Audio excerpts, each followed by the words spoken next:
Just as a reminder, we do have waters around the plaza if you guys need waters. We're almost done.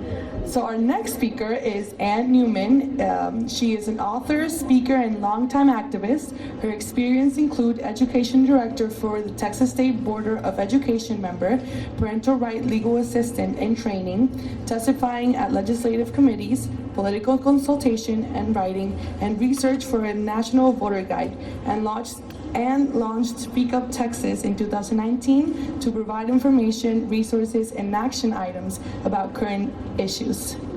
Yeah. Thank you. What a glorious day to celebrate the end of Roe v. Wade. My two sons are part of the first generation when abortion was legal. My younger son said, "I never thought I'd see it overturned in my life," but it has been. My youngest son, Eric, was with the first Operation Rescue in San Antonio. He and my husband were blocking the abortion facility door, and my husband went to jail that night. So I'm very thankful for the end of Roe v. Wade. I came here today for two reasons: to show up, stand up, and speak up for life, and to challenge you to stand against depravity, especially in our public schools. The first law creating public schools in colonial America was the 1647 Old Satan Deluder Law in Massachusetts. It was to ensure children could read the Bible. The New England Primer, the first textbook, taught the alphabet using biblical concepts. For example, the letter A was taught this way: "In Adam's fall, we sinned all." How far America has fallen from our beginning. We are in an all-out war on children and the family. We now have X-rated sex education that is normalizing sex, minors having sex, and grooming them for abuse and trafficking, which is, to our shame, modern-day slavery. Years ago, Carol Everett ran abortion facilities before she became pro-life.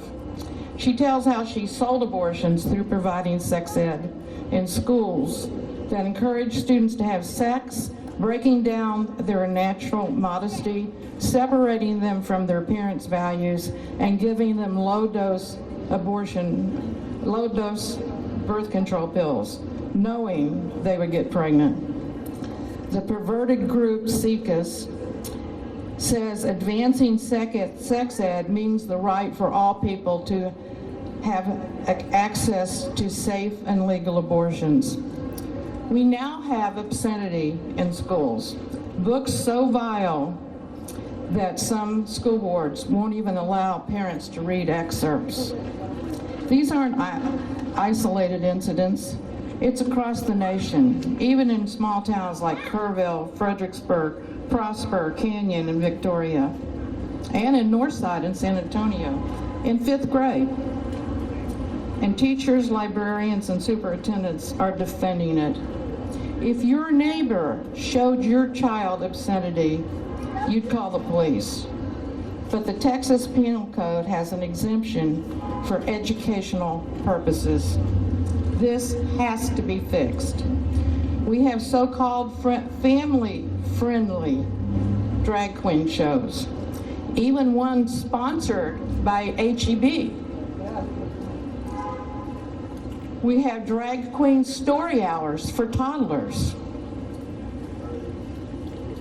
We have transgender indoctrination using a gender-bred man, actually a gender-bred person in elementary, telling children they can choose their gender, names, and pronouns, but hiding it from parents. And Planned Parenthood is now providing hormone treatments. All of this isn't a coincidence. Evil is not static. It gets worse. What's next? Lowering the age of consent and normalization of pedophilia. Yes, that's right. They're now being called minor attracted persons. A recent report claims they were born that way. No surprise. The sex pushers have gone too far. It's time to show up, stand up, and speak up. No one can do everything, but everyone can do something. You can pray. You can write a letter.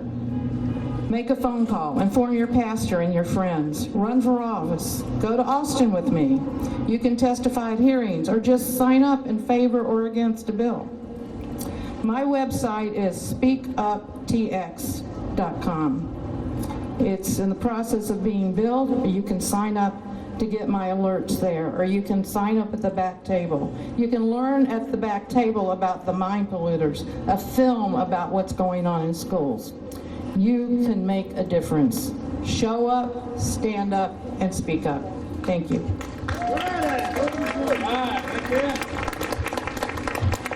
Thank you, Ms. Zach.